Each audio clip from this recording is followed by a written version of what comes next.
students. Now in this chapter, in this lecture, in this session, we are going to discuss about the anti-adrenergic drugs. Anti-adrenergic drugs comprise of drugs which are acting against alpha receptors, so they are called as alpha adrenergic blockers. And then we will be studying about drugs which are acting against beta receptors, so they are called as beta adrenergic blockers, or in simple terms beta blockers and alpha blockers. Now alpha and beta blockers में पहले हम बात करते हैं alpha blockers की, और alpha blockers का हम देखेंगे classification, then what are the pharmacological actions of alpha blockers, what are the drugs in this category and what are their uses. Similarly, in beta blockers, we will be first seeing the classification, then their pharmacological actions, then what are the drugs, various drugs in that category, and then we will be studying about their uses, side effects, contraindications, etc. So now coming to the alpha receptor blockers or alpha blockers. So I'll first show you the classification, then from the classification we'll go up. So now these are the alpha adrenergic blocking drugs, in which we have the competitive antagonist and the non-competitive or the non-equilibrium type. In non-equilibrium type, we just have phenoxybenzamine, which is there, which is a irreversible type of blocker. Now in competitive antagonist, we have alpha 1 selective, alpha 2 selective and non-selective. Alpha 1 selective drugs are prazosin, terazosin, doxazosin, alfuzosin, tamsulosin and sildosin. Alpha 2 selective is yohimbine. Now in non-selective, we have ergot alkaloids, which is ergotamine and ergotoxin, and imidazoline derivatives, which is phentolamine, and hydrogenated ergot alkaloids like dihydroergotamine and dihydroergotoxin. Miscellaneous, we also have chlorpromazine. So this is the total classification of alpha adrenergic blocking drugs. Now this was the classification of alpha blockers. Now coming to the mechanism, the pharmacological actions of alpha blockers. तो सबसे पहले देखो, इसके लिए दिमाग में थोड़ा सा रिवाइज करो कि अल्फ़ा रिसेप्टर्स क्या थे और कहाँ थे और क्या करते थे. अल्फ़ा रिसेप्टर्स थे हमारे अल्फ़ा 1 और अल्फ़ा 2 रिसेप्टर्स. अल्फ़ा 2 रिसेप्टर जो है ऑटो रिसेप्टर होता था, वो इनहिबिट करता था सेंट्रल सिंपैथेटिक आउटफ्लो को, एंड अल्फ़ा 1 रिसेप्टर जो है वेजो कंस्ट्रिक्शन करता था, देन गट में रिलैक्सेशन करता था, ग्लैंड्स में सिक्रीशन करता था, और ब्लैडर में it use to cause relaxation of detrusor muscle and urine retention कराता था, यूट्रस को रिलैक्स करता था. तो ये सब जो चीज़ें अल्फ़ा 1 रिसेप्टर करता था, इसके अब जब हम ब्लॉकर देंगे तो फिर इनकी अपोजिट एक्शंस हो जाएंगे. तो सबसे पहला एक्शन है fall in BP. Vasoconstriction alpha 1 receptor कराता था. Now the adrenergic blockers, they cause fall in BP. Alpha 1 blockers या alpha blockers will cause fall in BP as the first effect. Fall in BP कराते हैं, postural hypotension कराते हैं, और चूंकि ये fall in BP होता है तो इसके कारण there is a reflex tachycardia.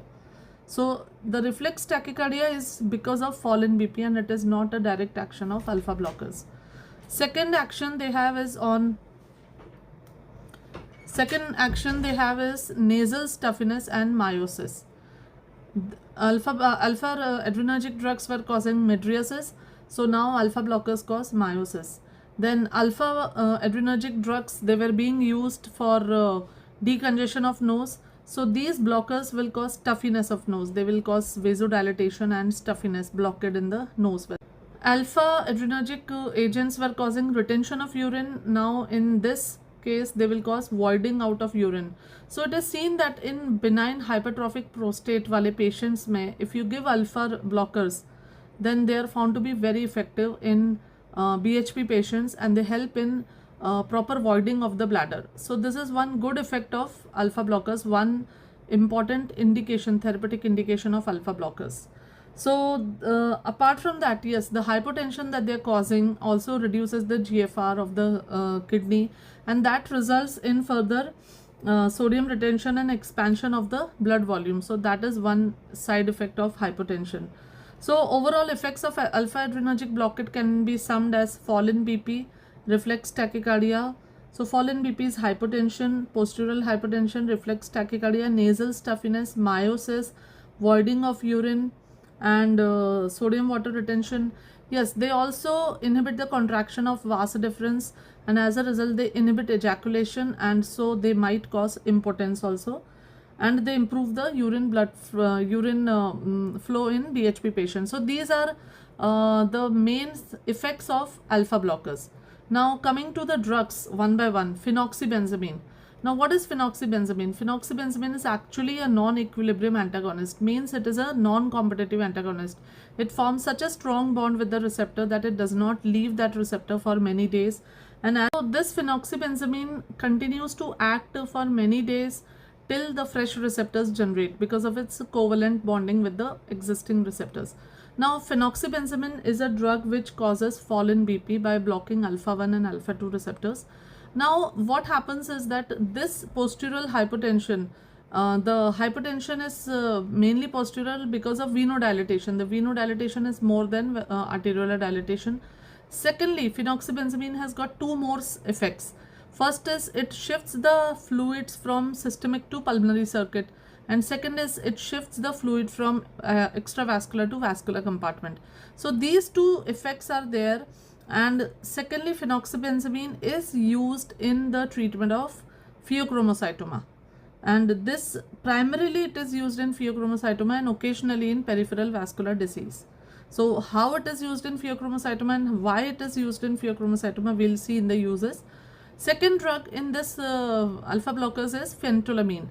Now phentolamine is again an alpha 1 and alpha 2 blocker, so it also develops tachycardia.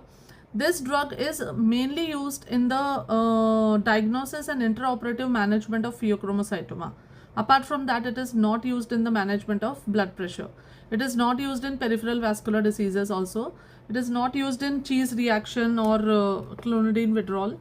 Mainly used in diagnosis and intraoperational operative management of pheochromocytoma. Other alpha blocker which is very important is prazosin. Now prazosin is found to be very selective for alpha 1 receptor rather than alpha 2, and by acting on alpha 1 receptor it blocks the vasoconstriction and produces a fall in BP. The tachycardia is slightly less in this case, but this prazosin results in first dose effect. ये first dose effect इसके साथ देखा जाता है. First dose effect मतलब जब पहली dose ली जाती है तो थोड़ा सा फेंटिंग होता है क्योंकि पेशेंट में पोस्टुरल हाइपोटेंशन हो जाता है. तो इससे बचने के लिए क्या करना चाहिए, आपको प्राजोसिन हमेशा पेशेंट को बोलना चाहिए कि एक तो रात में सोने से पहले ले ताकि वो दवाई लेके और सो जाए, तो पोस्टुरल हाइपोटेंशन के कारण होने वाली फेंटिंग वगैरह कम होगी. दूसरा, लो डोज में आप इसे शुरू करो. ठीक है, तो प्राजोसिन का मेन यूज़ तो एंटी हाइपरटेंसिव होता है, एंड इसके अलावा ये प्रोस्टेट के ऊपर भी एक्ट करती है. And it has got prostate apoptosis promoting effect on prostate, और ये यूरिन फ्लो को भी इम्प्रूव करती है. देन प्राजोसिन के ही कंजीनर आए फिर हमारे पास terazosin and doxazosin. Terazosin and doxazosin वे found to be better than prazosin क्योंकि ये सिंगल ड्रग लेनी होती है इसकी दिन में एक बार. It has got a long half life and they also have apoptosis promoting effect on prostate, तो वहाँ पे भी वो बेनिफिट कर रहे थे. फिर आई एक चौथी drug alfuzosin. Alfuzosin is primarily used in benign hypertrophic prostate patient for increasing the urinary flow. It is not used in hypertension. Then एक और दवाई बनी टैमसिलोसिन. टैमसिलोसिन और सिलोडोसिन, ये दवाइयाँ अल्फा 1A रिसेप्टर स्पेसिफिक है. मतलब अल्फा 1 रिसेप्टर स्पेसिफिक तो है, उसमें भी वो वाला प्रोटोटाइप अल्फा 1A रिसेप्टर जो कि स्पेसिफिकली ब्लैडर में या प्रोस्टेट में या ट्राइगोन में प्रेजेंट है. तो वो tamsulosin specifically acts on that receptor which is present in bladder, base and prostate, और वहाँ जाके ये जो है यूरिनरी फ्लो को भी बढ़ाती हैं.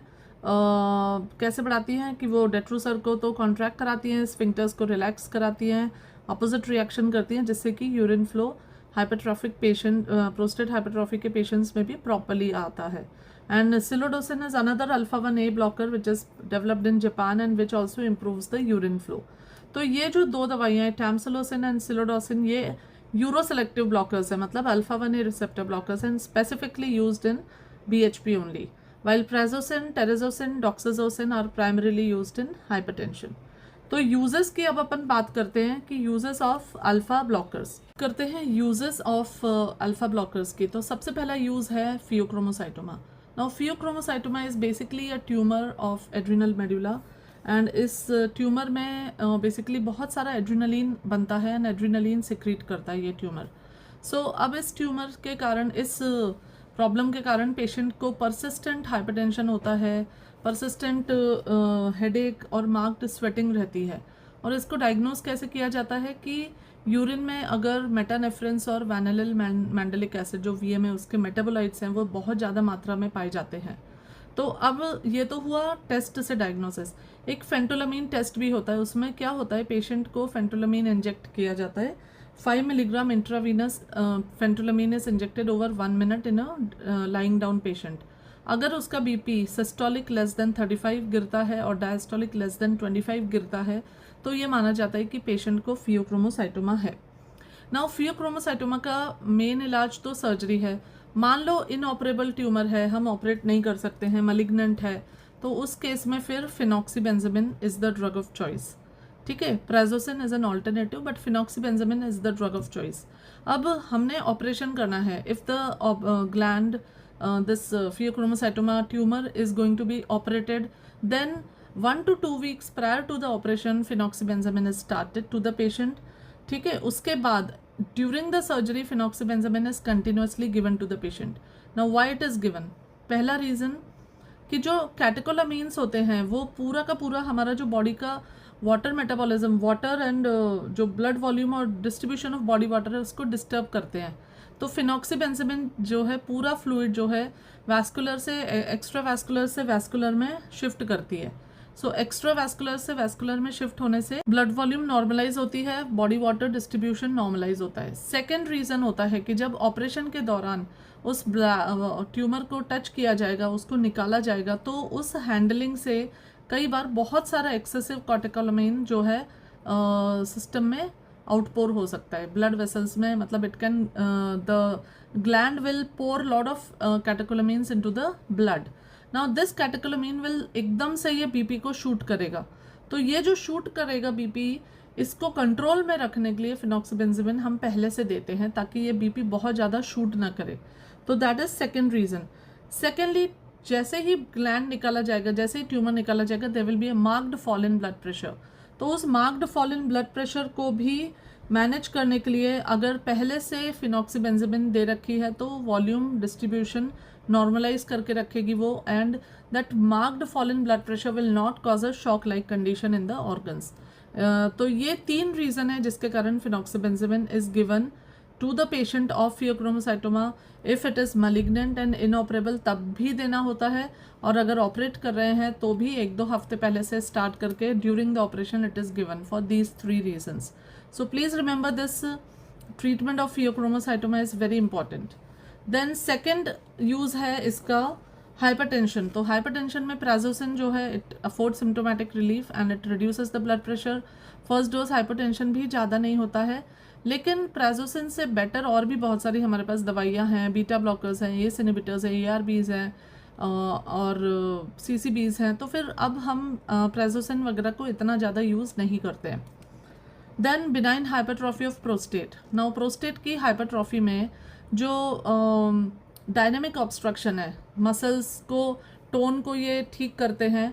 So alpha 1 blockers like tamsulosin and silodosin, ये जो बेसिकली डायनेमिक ऑब्स्ट्रक्शन को ठीक करते हैं। मतलब क्या कि जो मसल्स हैं तो उसको कॉन्ट्रैक्ट कराते हैं, डेट्रूसर को कॉन्ट्रैक्ट कराते हैं, स्फिंक्टर को रिलैक्स करते हैं। As a result the voiding symptoms of a patient are relieved much faster than the irritative syndrome symptoms.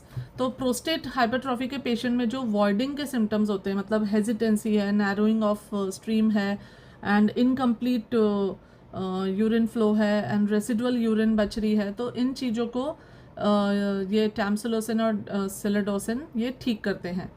इसी में एक और दवाई आती है 5 alpha reductase inhibitor which is finasteride, और ये फिनेस्टेराइड एक्चुअली एक्ट करती है प्रोस्टेट के साइज़ पे और प्रोस्टेट के साइज़ को छोटा करती है, लेकिन इसका जो एक्शन है उसको पूरी तरीके से अच्छे से आने में 6 महीने लग जाते हैं। जबकि जो डायनेमिक ऑब्स्ट्रक्शन, जो वॉइडिंग सिम्टम्स हैं, वो पेशेंट के इमीडिएटली ठीक हो जाते हैं अगर वो अल्फ़ा ब्लॉकर्स लेता है। तो अल्फ़ा ब्लॉकर्स यूजुअली BHP के पेशेंट्स में प्रेफर किए जाते हैं for helping him in proper voiding of the urine. फिर है एक स्कॉर्पियन स्टिंग। अगर जो बिच्छू होता है, अगर उसके काटने पे बहुत सारा एक एक्चुअली वो न्यूरोटॉक्सिन रिलीज करता है, and this neurotoxin causes release of excess of catecholamines. तो ये जो रिलीज ऑफ कैटेकोलामीन्स है इसके कारण एकदम से बीपी वगैरह शूट होगा। तो इसमें भी prazosin is found to be effective in counteracting that scorpion sting toxin. After alpha adrenergic blockers, now we come to the beta blockers. Now beta adrenergic blockers में जो classification है वो सबसे पहले देखेंगे, then we will study about their pharmacological actions, then after that we'll study the various drugs which are there in the system, and finally the uses, adverse effects and contraindications. So let's see the classification first. ये हैं हमारे beta adrenergic blockers. Now इसमें non selective होते हैं beta 1 and beta 2। Beta 1 and beta 2 में we can see that without intrinsic sympathomimetic activity we have propranolol, sotalol, timolol. With ISA we have pindolol, and with alpha blocking property we have labetalol and carvedilol. While cardioselective, that is beta 1 receptor blockers, are metoprolol, atenolol, bisoprolol, esmolol, bitoxolol, celiprolol, nebivolol. Then if we classify them generation wise, तो first generation में we have propranolol, timolol, sotalol, pindolol. Second generation beta 1 cardioselective we have metoprolol, atenolol, bisoprolol, esmolol. And third generation with alpha blocking and vasodilative property we have labetalol, carvedilol, celiprolol, nebivolol and betaxolol. So these are generation wise classification, and this is selective and non-selective beta blockers. Coming to the pharmacological actions of propranolol, तो यहाँ पे सबसे पहले जो हम action देखेंगे heart के ऊपर। तो हार्ट के ऊपर देखो, beta 1 receptor was present on the heart, so it increase heart rate and increase force of contraction. तो जब प्रोपेनोलॉल दी जाती है which is a beta blocker, तो फिर ये हार्ट रेट भी कम करता है और कॉन्ट्रैक्शन ऑफ हार्ट को भी कम करता है। As a result cardiac workload कम होता है, कार्डियक ऑक्सीजन डिमांड कम होती है। तो ये जो इसकी एक्शंस हैं they are beneficial in angina patients, जहाँ पे कार्डियक आउटपुट, कार्डियक वर्कलोड कम होने से ऑक्सीजन डिमांड कम होती है। Plus it is also helpful in reducing the blood pressure. Blood pressure कैसे रिड्यूस होता है ये बहुत इंपॉर्टेंट से समझ लो कि प्रोपेनोलॉल जो है, अगर सोचोगे तो बीटा 2 रिसेप्टर्स पे जहाँ से वेसोडाइलेटेशन हो रहा है उनको ब्लॉक कर रहा है। तो उनको ब्लॉक करने से तो वेजो कंस्ट्रिक्शन करेगा, वेजो कंस्ट्रिक्शन होने से बीपी बढ़ेगा।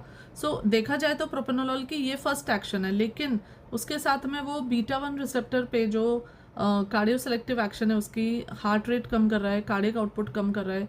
तो लंबे समय तक जब ये कार्डियक आउटपुट कम होती है तो उसके कारण जो टीपीआर, जिसको हम बोलते हैं टोटल पेरिफेरल रेजिस्टेंस, ये कम हो जाता है। और जब टीपीआर कम हो जाता है तो टीपीआर कम होने से धीरे धीरे करके पेशेंट का सिस्टोलिक और डायस्टोलिक बीपी 5 से 15 मिलीमीटर पर मर्करी कम हो जाता है।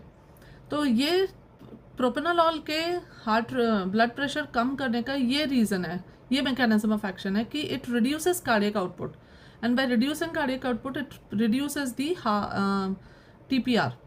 इसके अलावा it also reduces the rennin release from the Jazzy sales, जो कि बीटा 1 रिसेप्टर से मीडिएटेड है।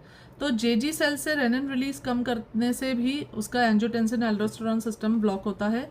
एंड इसके अलावा ये सेंट्रल सिंपैथेटिक आउटफ्लो को भी कम करता है, जो कि बीटा 2 रिसेप्टर से मीडिएट होती थी। तो सेंट्रल सिंपैथेटिक फ्लो भी कम होने से बॉडी में जो सिंपैथेटिक टोन है वो कम होती है एंड ब्लड प्रेशर फॉल करता है। इसके अलावा प्रोपेनोलॉल ने जो हार्ट को बेसिकली उसका जो भी है उसकी हार्ट रेट और फोर्स ऑफ कॉन्ट्रैक्शन कम किया है। तो ये जो है कई बार CHF में भी बेनिफिशियल होती है हार्ट के लिए। तीसरी चीज़ है propranolol has got anti arrhythmic properties also. तो एंटी अरिथमिक प्रॉपर्टीज़ में ये क्या करता है, ये बेसिकली ऑटोमेटिसिटी कम करता है एंड रिफ्रैक्टरी पीरियड कम करता है। As a result propranolol has got anti arrhythmic properties also. तो CVS में हार्ट और ब्लड प्रेशर के ऊपर प्रोपेनोलॉल के ये इफेक्ट्स है। लंग्स में अपन जाते हैं, लंग्स में क्या करता है प्रोपेनोलॉल, देखो एड्रेनर्जिक एगोनिस्ट जो है बीटा 2 रिसेप्टर ब्रोंको डायलेटेशन करता था, तो प्रोपेनोलॉल चूंकि उसको ब्लॉक कर रहा है तो ब्रोंको कंस्ट्रिक्शन कर रहा है। एज अ रिजल्ट अगर आप अस्थमा के पेशेंट में प्रोपेनोलॉल देंगे तो वो अस्थमा को बढ़ा देगा, एग्रीवेट कर देगा। तो this is a contraindication that you should not give propranolol to a patient who is asthmatic. ठीक है। थर्ड है इसका CNS के ऊपर। CNS के ऊपर कोई ज़्यादा इफेक्ट नहीं होता है, it just develops some forgetfulness, increased dreaming and nightmares have been reported. But हाँ, propranolol reduces anxiety and that is one reason why usually in white collar hypertension propranolol is said to be given या जैसे एक होता है ना stress induced hypertension कि कल exam है या कल वाइवा है या फिर कल स्टेज पे जाके डिबेट बोलनी है, तो एक छोटा सा हाइपरटेंशन होता है, तो उसमें propranolol is given to reduce the anxiety. तो that is the CNS effect of propranolol which is beneficial. फिर प्रोपेनोलॉल जो है लाइपोलाइसिस कम करता है, ग्लाइकोजिनोलाइसिस कम करता है, लेकिन जो हाइपोग्लाइसीमिया के साथ एसोसिएटेड सिंपैथेटिक रिस्पॉन्सेज होते हैं उनको भी छुपाता है, एटेन्यूएट करता है, मास्क करता है. And as a result patient में ये कई बार एक डेंजरस हाइपोग्लाइसीमिया जैसी सिचुएशन भी लाता है. फिर स्केलेटल मसल्स में प्रोपेनोलॉल जो है एड्रिनर्जिकली प्रोवोक्ड जो ट्रेमर्स होते हैं, नाइट क्रैम्स ट्रेमर्स होते हैं, नाइट ट्रेमर्स, उनको कम करता है and so it is beneficial in that particular disease. फिर आई में इसका कोई इफेक्ट नहीं है, यूट्रस में कोई इफेक्ट नहीं है. प्रोपेनोलॉल को अगर आप चूंकि ये कार्डियो डिप्रेसेंट है और अगर आपने इसको वेरापामिल के साथ या डिजॉक्सिन के साथ दे दिया then it can result in heart block also, cardiac depression कर सकता है. देन प्रोपेनोलॉल जो है it delays the recovery from hypoglycaemia. जो हाइपोग्लाइसीमिया के सिम्टम्स होते हैं ना उनको छुपाता है, तो जब हाइपोग्लाइसीमिया बहुत नीचे पहुंच जाता है तब जाके पेशेंट को पता चलता है, तो इसलिए ये इसके साइड इफ़ेक्ट होते हैं. तो ये कुछ कॉन्ट्रा इंटरैक्शंस हैं. कॉन्ट्रा इंडिकेशंस में अगर हम प्रोपेनोलॉल की बात करें, देन प्रोपेनोलॉल के बाद उसके कुछ और बीटा ब्लॉकर्स देखते हैं. तो इसमें सबसे पहले एक देखते हैं हम सोटेलॉल. सोटेलॉल is a beta blocker which is actually having more of anti-arrhythmic activity and so it is mainly used in cardiac arrhythmias. Timolol is there. Timolol is basically used in eyes as eye drops to reduce the intraocular tension. So timolol is available in eye drops. Then we have metoprolol. Metoprolol is a selective cardioselective beta blocker. Metoprolol is a very potent cardioselective beta blocker. beta 1 receptor पे act करता है and metoprolol is used in hypertension as well as angina as well as CHF. CHF patients में भी ये prognostic benefit के लिए metoprolol indicated है. Atenolol is also a cardioselective beta 1 blocker but is less potent than metoprolol. and atenolol जो है CHF में use के लिए indication नहीं है. It can be used in hypertension and angina. Esmolol is a very ultra short acting beta blocker. The smallest its half life is just 10 minutes.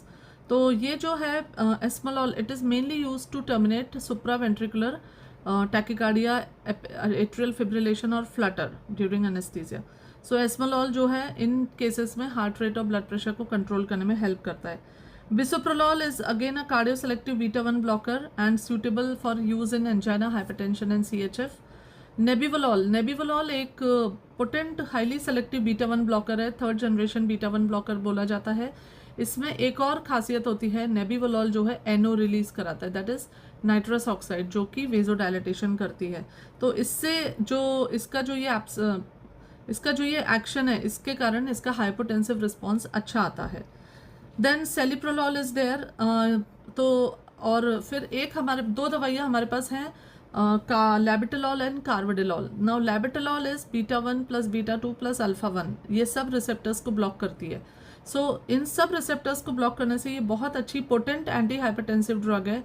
And labetalol is also given in clonidine withdrawal, in cheese reaction, in pheochromocytoma, in cocaine abuse, aortic dissection, इन सब चीज़ों में pregnancy induced hypertension इसमें भी दी जा सकती है. So labetalol is a very good drug which is actually it is alpha blocker. Labetalol is actually alpha blocker also and beta blocker also, and it is blocking alpha 1 and beta 1 and beta 2. तो सारी चीज़ें ये block कर रही है. फिर इसी के बाद एक और ड्रग है carvedilol. Carvedilol is also alpha 1 and beta 1 and beta 2 blocker. Primarily it is employed as a cardioprotective agent in CHF. तो ये तो थी बीटा ब्लॉकर्स. अब बात करते हैं यूजेस की. तो सबसे पहला यूज़ है हाइपरटेंशन. हाइपरटेंशन में beta blockers are the mainstay of therapy और ये हाइपरटेंशन में दी जाती हैं. आपको सिर्फ जो इनके कॉन्ट्राइंडिकेशन है वो याद रखने कि यंग पेशेंट में नहीं देना है, हार्ट रेट कम हो तो नहीं देना है, अस्थमा में, डायबिटीज़ में, इन पेशेंट्स में बीटा ब्लॉकर्स आपको देनी है तो कार्डियो सेलेक्टिव दे दो, पर आप जनरल नॉन सेलेक्टिव नहीं दे सकते हो. सेकेंड पॉइंट है फिर आपका that beta blockers are used in angina. तो एंजाइना में कैसे यूज होता है प्रोपेनोलॉल कि it actually redistributes the blood flow, it increases the blood flow to the subendocardial region and it reduces the blood flow in the subepicardial region. तो by this action it redistribution of blood flow से जो ischaemic area है वहाँ पे ज़्यादा blood भेजता है. तो एंजाइना में यूज होता है. फिर अरिथमिया में as an antiarrhythmic it is used. It is a class 3 antiarrhythmic drug. Myocardial infarction में propranolol, metoprolol, the cardioselective beta blocker metoprolol is used. Now myocardial infarction में बड़े काम के हैं. पहली चीज तो ये सेकेंडरी इन्फाक्शन नहीं होने देता है. तो ये कहा जाता है इमीडिएटली जैसे इन्फाक्ट करके पेशेंट आए उसको आप मेटोप्रोलॉल आईवी इन्फ्यूजन स्टार्ट करो. तो it will prevent reinfarctions. It also prevents fibrillations, flutters, जो कि इन्फेक्शन के बाद कई बार अरिथमियाज होते हैं उनको कम करता है. इट सैल्वेजेस मायोकार्डियम, मायोकार्डियम को बचाता है. Limits the infarct size by actually reducing the oxygen load and prevents arrhythmias, prevents reinfarctions and prevents ventricular fibrillation. So this is the metoprolol is a wonder drug. Beta blocker या metoprolol आप myocardial infection में तभी दोगे जब heart rate more than 50 होगी, जब patient shock में नहीं है और पेशेंट को कोई कार्डियक फेलियर नहीं है. तो इन कंडीशंस में आप मेटोप्रोलॉल इमीडिएटली दे दो. फिर CHF में पहले देखा जाता था कि मेटोप्रोलॉल या ये beta blockers they worsen the heart failure और प्रेसिपिटेट भी कर देते हैं, एक्सेंचुएट करते हैं. लेकिन अब newer studies have shown that जो कार्डियो सेलेक्टिव बीटा ब्लॉकर्स है जैसे मेटोप्रोलॉल हो गया, फिर ये बिसोप्रोलॉल, नेबिवोलॉल, कार्वेडिलॉल, ये सारी जो दवाइयाँ हैं ये आप हार्ट फेलियर में दे सकते हैं और लॉन्ग टर्म बेनिफिट इसके देखे गए हैं हार्ट फेलियर में. So nowadays beta blockers are given. फिर डायसेक्टिंग एन्यूरिज्म, आयोटिक एन्यूरिज्म में हार्ट रेट और बीपी कंट्रोल करते हैं. तो यहाँ पे ये बीटा ब्लॉकर्स दिए जाते हैं. डायसेक्टिंग आयोटिक एन्यूरिज्म में हम एस्मोलॉल को देते हैं. Esmolol is the drug of choice. Then pheochromocytoma में दे सकते हैं. थायरोटॉक्सिकोसिस में जो सिंपैथेटिक ड्राइव बढ़ जाती है, थायरॉइड स्टॉर्म के कारण जो सिंपैथेटिक एक्टिविटीज़ होती हैं तो उनको ये रिड्यूस करता है. प्लस ये also reduces the conversion of T3 to T4, inhibits the peripheral conversion of T4 to T3. So that is also its use. Then migraine, propranolol is a prophylactic drug which is given in migraine patients. Anxiety में propranolol exerts anti-anxiety effect by reducing the sympathetic drive, and so the patient feels calmed, has a calming effect on the patient. Essential tremors में propranolol are seen to be beneficial. Glaucoma में ocular beta blockers are used for chronic simple glaucoma और wide angle glaucoma. And HOCM में भी propranolol use किया जाता है जो sympathetic stimulation होता है उसको कम करता है एंड उससे फिर ये HOCM में बेनिफिशियल होता है. तो ये तो थे हमारे बीटा ब्लॉकर्स और इसके साथ ही हमारा अल्फा एंड बीटा ब्लॉकर्स का जो चैप्टर है वो ख़त्म होता है. And now we will be studying a little bit about drug therapies in ANS. जैसे एक ग्लॉकोमा है, एक मायस्थेनिया ग्रेविस है, एक I think these 2-3 important clinical conditions are there which come in ANS, so we'll be finishing them also.